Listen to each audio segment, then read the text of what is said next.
comme ma mère était décédée à cause des problèmes d'alcool, puis que je disais, mais comment se fait qu'on n'a pas pu la sauver, tu sais? Alors là, j'étais vraiment dans une période de réflexion. Je me disais, là, il s'est passé de quoi? Puis j'en ai même voulu à mon père.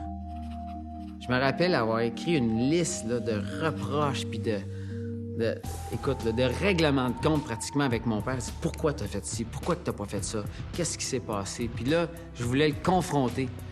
Puis je traînais avec moi ce papier-là, là, au moment donné où j'allais me sentir prêt, là, puis j'allais dire, là, papa, là, regarde, il y a des choses qui marchent pas, là. Il y a ça.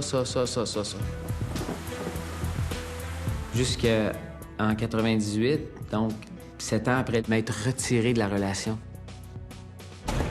Où là, il y avait comme un fruit qui était mûr, là. Il y avait une espèce de maturité qui s'était installée. Aujourd'hui, vendredi 18 mai 2001, bienvenue à cette toute dernière des Fils à papa.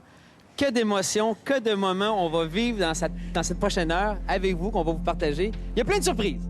Plus j'étais heureux, plus j'étais bien, plus je me disais, mais il faut que tout le monde soit comme ça. C'est bien trop bon d'être bien comme ça. Alors c'est là que, dans cette démarche-là, je me suis rapproché de mon père, puis là, je le voyais plus comme une personne, mettons, à qui j'en voulais par le passé, mais je voyais à quel point, mais merde, lui aussi était impuissant comme moi. Lui aussi, il a dû l'arracher. Puis Christy, qui a dû souffrir de voir sa femme mourir à petit feu d'un mal qui, lui, l'a consumé, l'a fait souffrir. Je dis, s'il y a quelqu'un qui a dû souffrir, c'est bien mon père. Puis à un moment donné, pouf, m'arrive l'idée, hey, ça serait-tu le fun? J'avais des flashs, des souvenirs de mon enfance avec mon père. Puis je dis, ben là, c'est à mon tour. Ouais, j'ai envie d'inviter mon père pour une belle fin de semaine de pêche, puis de lui dire à quel point je l'aime, puis aussi lui dire, ben, je m'excuse, je te demande pardon. Et de chercher un coupable, ça a été aussi un drôle de chemin que j'ai pris, mais qui était pas le bon. Mais là, j'allais l'avoir avec moi pendant une fin de semaine de temps. Puis ça a été, du début à la fin, écoute, j'ai pas vu le temps passer. Je voulais pas que le temps passe non plus. Et c'était d'une intensité là, dans nos rapports, dans nos conversations. Puis tout était extraordinaire.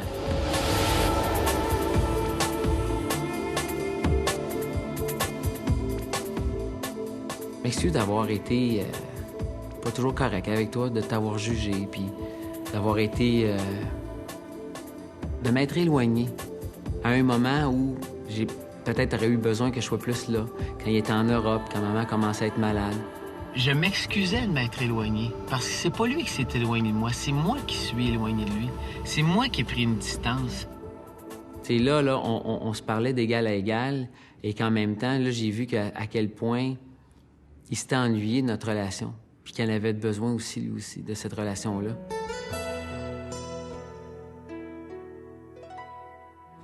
Ma croisée des chemins, c'était le voyage de pêche, de la réflexion et de tout ce qui a pu émerger de cette réflexion-là juste avant, et de la transformation après le voyage de pêche. De voir que mon père, je le vois plus pareil, que moi, je me vois plus pareil, puis que je suis persuadé que lui aussi nous voit plus pareil.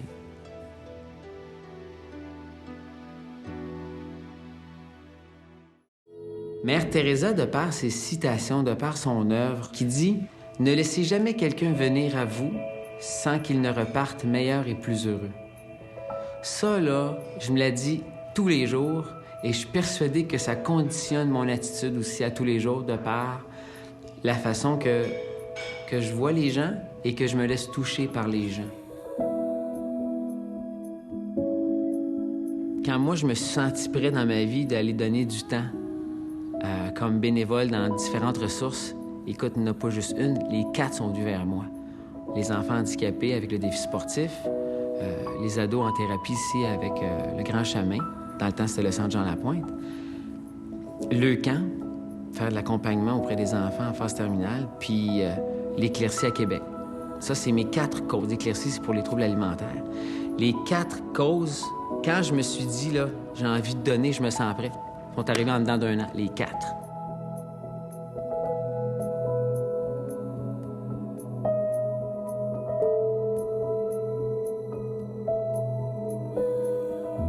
Tu sais, j'ai comme des flashs de vous autres quand vous êtes en thérapie, quand on fait le bateau dragon, quand je vous vois péter votre coche, quand je vous vois dans votre bulle, là, puis c'est comme s'il y a deux Amine, puis il y a deux Nadia.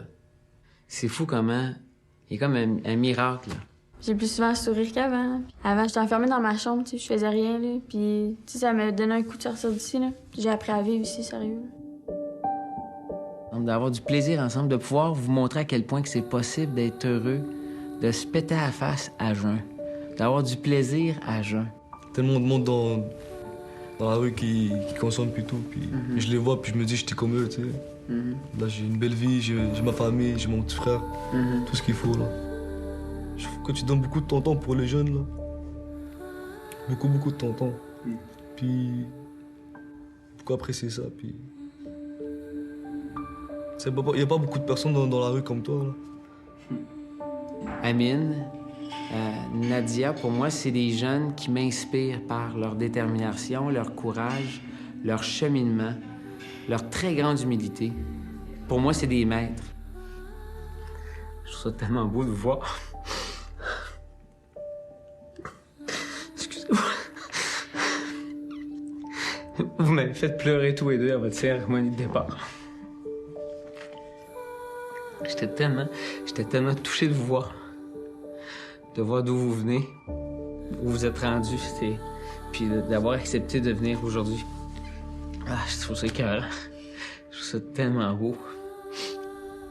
Je me sens tellement riche de votre présence, de votre vécu.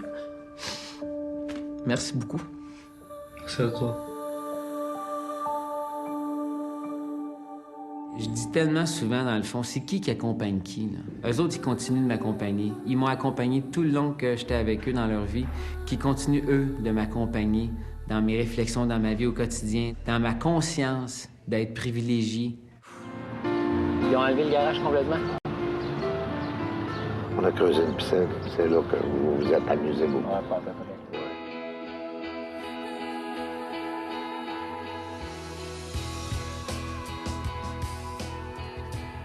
Et c'est drôle parce que mon père, je sens, c'est extraordinaire, parce que je sens beaucoup plus sa fierté dans ce que je fais au niveau du bénévolat, de mon activité sociale.